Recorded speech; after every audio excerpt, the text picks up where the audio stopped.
Bonjour à tous, bienvenue dans cette nouvelle vidéo de Destination Soi-même. J'espère que vous vous sentez zen aujourd'hui. Ici Taha Mouline et aujourd'hui j'aimerais vous parler de minimalisme.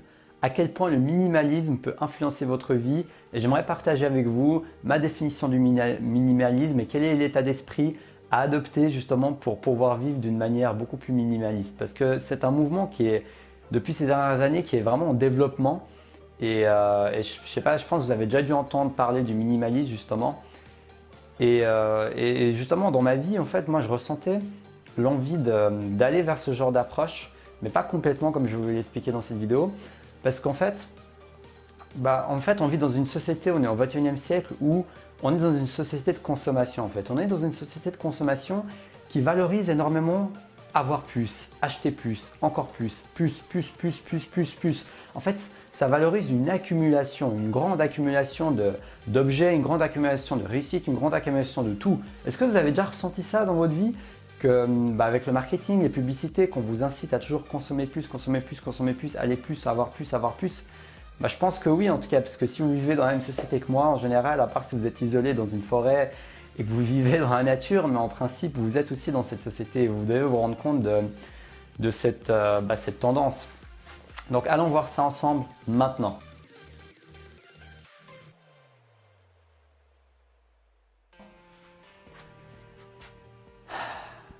Qu'est-ce que je veux dire par minimalisme? En fait, pour moi, le minimalisme, déjà, premièrement, je tiens à vous dire que je ne pratique pas vraiment le minimalisme parce que je suis pas, genre, j'ai plein d'habits qui me servent à rien. Je suis pas encore dans le mouvement vraiment pur et dur parce que le mouvement pur et dur du minimalisme, c'est vraiment réduire sa consommation de déchets au minimum, avoir juste les stricts nécessaires au niveau des habits, au niveau du matériel et même, voilà, ça peut aller vraiment à un niveau le plus écologique, le plus économique. Et pourquoi tout ça en fait? Pourquoi ces gens, toutes ces personnes qui sont dans ce mouvement minimaliste font tout ça en fait? On pourrait se poser la question, pourquoi ils se prennent la tête? Pourquoi ils sont en train de tout réduire? Tout simplement parce qu'en fait, c'est une sorte de conscience qui s'élève, c'est une sorte de conscience par rapport aux autres, par rapport au fait de moins polluer, il y a l'aspect écologique qui rentre en compte. Mais pour moi, ça va plus loin que ça, c'est tout simplement une question philosophique, une question spirituelle, une question d'état d'esprit. L'état d'esprit du bonheur, c'est-à-dire de se demander qu'est-ce qui rapporte vraiment le bonheur au final? Est-ce que c'est d'accumuler des objets? Est-ce que c'est accumuler de l'argent? Est-ce que c'est accumuler de la validation? Est-ce que c'est dans l'accumulation qu'on peut se sentir le mieux, le plus heureux? Ou bien est-ce que c'est dans le contentement? Et ça, c'est une question, on peut même appeler les bouddhistes pour venir m'aider à faire cette vidéo. Parce que c'est vraiment ça la méditation, la philosophie bouddhiste, mais plein de philosophies qui existent dans le monde d'ailleurs, plein de cultures. Et au final, moi, ce que j'aime bien dans le minimalisme, c'est qu'on revient au cœur de la réalité, au cœur de notre humanité. Parce qu'au final, c'est pas en accumulant des choses, du matériel, qu'on va être plus heureux. Vous avez déjà sûrement ressenti cette sensation de satisfaction à court terme que vous avez, genre vous venez d'obtenir un objet, vous venez d'avoir quelque chose, sur le moment vous vous sentez heureux, vous avez votre nouveau smartphone, vous avez votre nouveau iPhone, vous avez votre nouvelle voiture, et même les voyages, vous voyagez dans un nouveau pays, vous êtes fasciné, waouh, je suis en plein voyage, je suis en train de découvrir, je sais pas, la Malaisie, et au bout de quelques jours, peut-être le boost diminue et vous revenez à votre état normal, vous revenez à votre état de quotidien et au final, c'est notre capacité à nous adapter en fait, notre capacité à nous adapter très rapidement à ce que nous obtenons qui crée ce cercle vicieux qui nous pousse à vouloir obtenir plus, à vouloir avoir encore un petit boost, encore un petit boost, encore un petit boost. Et on finit par courir après ce boost alors qu'au final, on pourrait viser un autre objectif. On pourrait viser tout simplement l'objectif du lâcher-prise, du contentement, le fait de se contenter de ce qu'on a. Et c'est ça qui me plaît bien dans le mouvement minimalisme, c'est justement qu'on cherche à réduire extérieurement, mais je pense de manière plus profonde aussi intérieurement, ce dont on a besoin. C'est-à-dire qu'on va réduire nos habits, on va peut-être jeter nos télés, j'en sais rien, on va réduire le matériel qu'on a, mais en même temps, c'est aussi intérieur. Ça veut dire que ça nous fait un travail sur nous-mêmes, parce que ça nous pousse à retourner vers la simplicité, parce que quand on se débarrasse du superflu, du matériel et tout ça, on est poussé, on se dit bon, maintenant je me retrouve avec mon bout de bois, mon bâton, ou j'en sais rien, j'exagère, je caricature, mais je me retrouve avec des choses simples autour de moi. Et maintenant je me pose la question, comment je vais vivre mon quotidien sans tout tout ce que j'aspirais? Est-ce que j'arrive à être bien? Est-ce que j'arrive à être épanoui? Est-ce que j'arrive à être heureux sans tout ce matériel, sans toutes ces acquisitions, sans toutes ces gratifications, sans toutes ces réussites? Est-ce que c'est possible pour moi de me sentir bien ici et maintenant? C'est ça vraiment la question qu'on peut se poser en fait quand on s'intéresse à ce genre de mouvement de minimalisme, de ce genre de style de vie, tout simplement parce que c'est un style de vie qui peut vraiment apporter beaucoup, je pense. En tout cas, ça c'est mon point de vue et je trouve ça intéressant. Comme je vous ai dit, je ne suis pas du tout minimaliste, enfin j'en suis pas à 100% en tout cas. Je fais de mon mieux pour trier les déchets, etc., pour ne pas dépendre du matériel. Mais voilà, relativement, j'ai encore beaucoup de choses qui me sont pas utiles dans mes armoires et tout ça. Et pour l'instant, j'ai la flemme de les jeter, etc. Mais au final, ce que j'apprécie au-delà de ça, au-delà du fait de jeter ses habits ou de diminuer ou d'appliquer vraiment le minimalisme, c'est surtout l'état d'esprit en fait, l'état d'esprit qui est lié et à quel point ça peut vous être utile dans votre vie. Donc pour revenir au sujet du but de vie de ma chaîne YouTube, le minimalisme c'est également vos habitudes, ce que vous faites. Est-ce que vous ressentez le besoin de faire trop de choses? Est-ce que vous ressentez le besoin de faire plein de tâches qui ne sont peut-être pas utiles? Et ça, le mouvement minimaliste peut vous aider d'une manière concrète à avoir des résultats dans votre vie. Parce que quand vous êtes attaché, comme je vous ai dit, aux objets, au matériel, à la réussite, à la validation, au fait de briller, que les autres vous valident, vous donnent des compliments, eh ben, vous allez être poussé à faire des tâches en plus dans votre business, dans vos projets personnels, peut-être dans vos liens sociaux, à montrer plus, à acheter de nouveaux meubles pour les montrer à vos voisins, à votre famille, j'en sais rien, etc. etc. Ça, c'est vraiment très courant. C'est quelque chose que je voyais pas mal dans ma famille.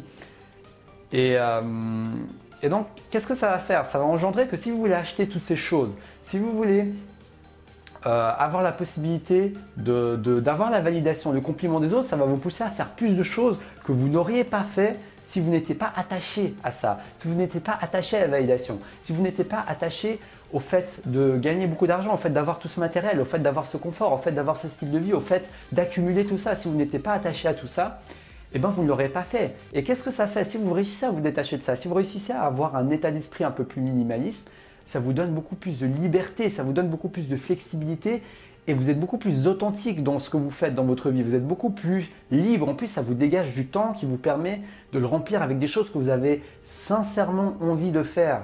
Vous contribuez de manière sincère. Vous n'êtes pas juste dicté et influencé par les circonstances extérieures et par vos addictions, on peut dire. Ça peut être une addiction à la validation de l'autre, ça peut être, comme je vous dis, une addiction à obtenir quelque chose de matériel. Mais en tout cas, vous sortez de cet attachement.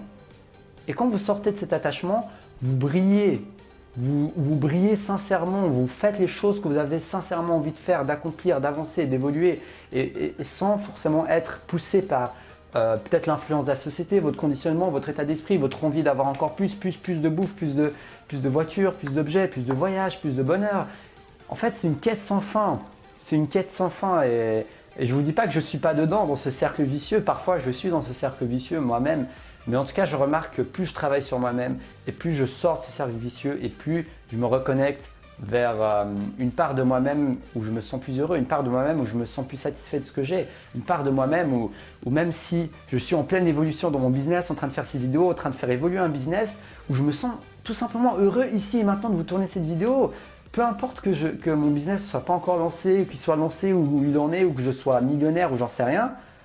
Au final, si maintenant avec ce que vous avez, vous ne vous sentez pas satisfait, maintenant, vous n'allez pas l'être avec 1000 abonnés de plus, avec 100 000 abonnés de plus, avec 1 million, avec 1 million d'euros dans votre compte en banque, avec tous les amis au monde, avec tous les compliments que vous pouvez obtenir, avec tous les voyages que vous pourrez faire. Tout ça ne va pas vous rendre heureux. Par contre, ça fait partie de la vie. Ça ne veut pas dire que vous n'allez pas faire tout ça, ça ne veut pas dire que vous n'allez pas voyager, ça ne veut pas dire que vous n'allez pas créer une entreprise, ça ne veut pas dire que vous n'allez pas gagner de l'argent, ça ne veut pas dire que vous n'allez pas être millionnaire. Mais par contre, vous n'êtes pas attaché à ça. Donc si vous ne l'êtes pas, en fait, vous n'allez pas vous effondrer. En fait, vous allez séparer votre bien-être, votre satisfaction au résultat extérieur. C'est une séparation. En fait, c'est comme si j'extrais mon bonheur, ma satisfaction au moment présent, à ma vie, des résultats, en fait, tout simplement. Ça veut dire qu'on ne va pas relier les résultats à ma satisfaction, à mon bonheur, à mon épanouissement, mais plutôt d'avoir une sensation interne. C'est-à-dire que Pour vous donner un exemple, rien que le fait d'évoluer, rien que le fait de tourner une vidéo, rien que le fait d'avancer dans mon projet, ça me procure de la satisfaction en dépit des résultats. Donc comme je vous l'ai dit, je ne vous dis pas que je suis à 100% comme ça. Moi, je vous parle de l'idéal à atteindre et sur lequel je travaille dur chaque jour pour réussir à atteindre cet état d'esprit justement. Mais en tout cas, je le sens de plus en plus et ça me fait plaisir de voir mon évolution. C'est que plus j'avance et plus je ressens la satisfaction intérieure de ce que je fais, la satisfaction intérieure de grandir, la satisfaction intérieure de juste profiter du moment présent, la satisfaction intérieure de profiter de ce que j'ai, que j'en ai beaucoup ou que j'en ai peu. Ça ne vous empêche pas d'avoir beaucoup. C'est pour ça que je vous dis que tout le monde n'est pas obligé de pratiquer le minimalisme extérieurement, mais au moins intérieurement. C'est important que vous soyez minimaliste intérieurement, que vous réussissez à vous satisfaire des choses simples parce que c'est le meilleur moyen de ne pas laisser votre bonheur dépendre de l'extérieur parce que au final, ce qui est extérieur n'est pas éternel. Notre corps n'est pas éternel. On va tous finir par mourir. Tout ce qui nous entoure, nos objets, notre matériel, on peut se faire cambrioler à tout moment, on ne sait jamais. On peut toujours perdre des choses. Notre argent, on peut toujours le perdre, on ne sait jamais. Rien n'est sûr. Après, bien sûr, c'est important d'être stratégique et pas se faire piquer son argent, son matériel comme ça, quoi. Parce que quand même, l'argent, ça nous fait quand même vivre, au moins ça, donc c'est important. Mais voilà, c'est ça le message que j'avais envie de partager avec vous dans cette vidéo et vous donner ma définition du minimalisme et comment je suis en train de le vivre. Et donc voilà, c'est vraiment ça. Pour moi, quand je vous parle d'atteindre vos buts de vie, quand je vous parle d'atteindre la réussite, quand je vous parle d'évoluer, c'est pas juste de réussir, c'est pas juste d'avoir le résultat, c'est le processus. C'est le processus. Pour moi, le minimalisme, c'est ça, c'est de me satisfaire du processus. C'est-à-dire que oui, en évoluant ma chaîne YouTube, oui, en devenant coach avec ma formation, je vais gagner de l'argent. Ça va m'ouvrir beaucoup d'opportunités de voyager. Si je crée un business en ligne, je pourrais voyager où je veux. Oui, voilà, avec cet argent, je pourrais acheter des choses, je pourrais vivre des nouvelles expériences. Oui. Mais est-ce que tout ça, ça va me rendre plus heureux? Est-ce que ça va me rendre plus heureux que la satisfaction juste d'évoluer, la satisfaction d'apprendre, la satisfaction d'avancer, la satisfaction de m'accomplir? Et pour moi, c'est ça le minimalisme, c'est de me dire que je peux me contenter de la chose qui est la plus goûteuse pour moi dans la vie, c'est la satisfaction d'accomplissement, la satisfaction d'apprécier ce que j'ai et la satisfaction d'évoluer. C'est ça pour moi le vrai minimalisme. Donc voilà, c'est tout pour la vidéo d'aujourd'hui. Donc je ne suis pas un expert du tout au minimalisme, mais j'avais envie de partager mon expérience à travers ça et ce que je ressens par rapport à ce mouvement que j'apprécie d'ailleurs. Donc voilà, si vous avez aimé cette vidéo, n'hésitez pas à la liker, à la partager avec vos proches pour diffuser cet état d'esprit de minimalisme qui pour moi va bien plus loin que l'extérieur, ça va beaucoup plus dans l'intérieur, dans notre notion du bonheur même.